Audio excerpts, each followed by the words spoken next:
இப்போ கொடை மிளகாயும் அவரைக்காயும் வச்சு பொரியல் பண்ணதுக்கு ஒரு கொடை மிளகா பெரிய மிளகா எடுத்திருக்கேன்.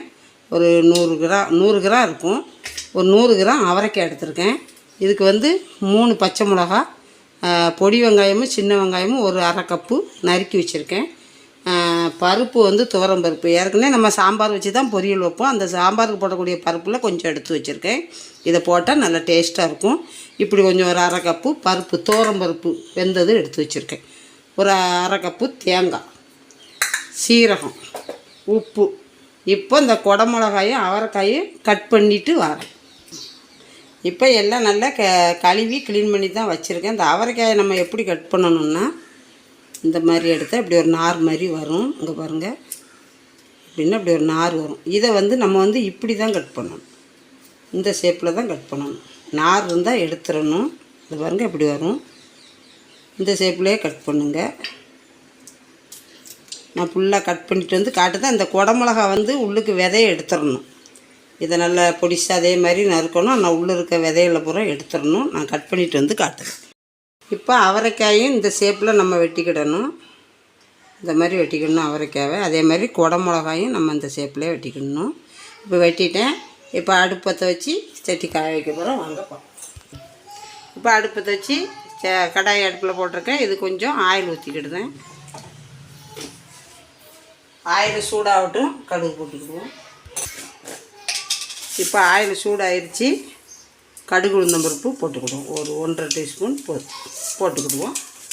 பொரியட்டும்.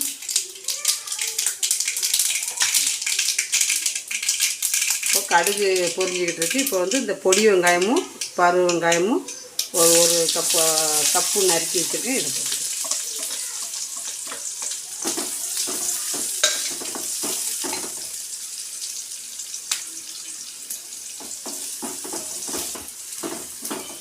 வெங்காயம் கொஞ்சம் வதங்கிக்கிட்டு இருக்குது. இது கொடை மிளகா போடுவோம். கொடை மிளகா அவரைக்காய் எல்லாமே நல்லா கழுவி தான் நறுக்கி வச்சுருக்கேன். இப்போ இந்த கொடை மிளகாயை இதில் போட்டுக்கிடுவோம்.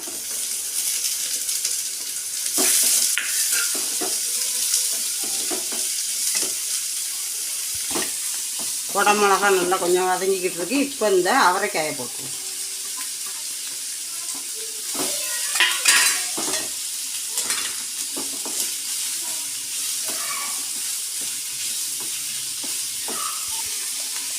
இப்போ ரெண்டு வதங்கிக்கிட்டே இருக்கும்போதே ஒரு 1/4 டீஸ்பூன் மஞ்சத்தூள் போட்டுருக்கோம்.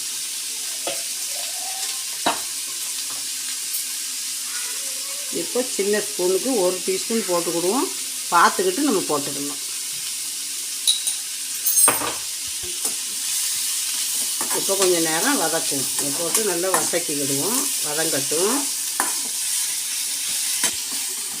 இப்போ எல்லாம் ஓரளவுக்கு வதங்கியிருக்கு. நான் கரண்டியை மாற்றிக்கிட்டேன். அந்த கரண்டி இல்லை, இப்போ வேறு கரண்டி போட்டிருக்கேன். இப்போ கொஞ்சோண்டு தண்ணி ஊற்றி கொஞ்சம் ஊற்றினா போதும். இது வேகட்டும். நான் வந்து தேங்காய் அரைச்சிட்டு தேங்காய் வந்து அவரைக்காய் அரைக்க போகிறேன். இப்போ ஒரு 4 மிளகா போட்டுக்கிட்டேன்.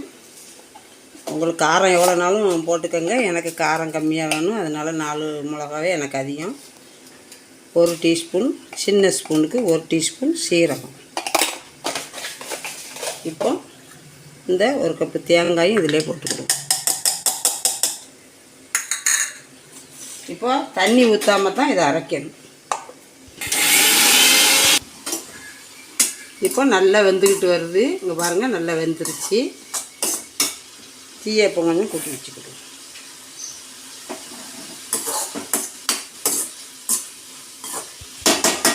இப்போ இந்த பச்சை மிளகா, சீரகம், தேங்காய் அரைச்சிட்டு வந்தது அதில் போட்டுக்கிடுவோம்.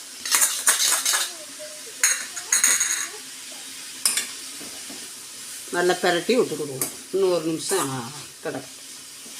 இப்போ எல்லாம் நல்லா தேங்காயெல்லாம் நல்லா பச்சை வாடையெல்லாம் போயிடுச்சு. இப்போ இந்த பருப்பு துவரம் பருப்பு வச்சுருக்கோம்ல, இதை போட்டுக்கிடுவோம். கொஞ்சம் நம்ம சாம்பார் வைக்கிற பருப்பில் கொஞ்சம் எடுத்து வச்சாலும் போதும். போட்டால் அது ஒரு டேஸ்ட் கிடைக்கும்.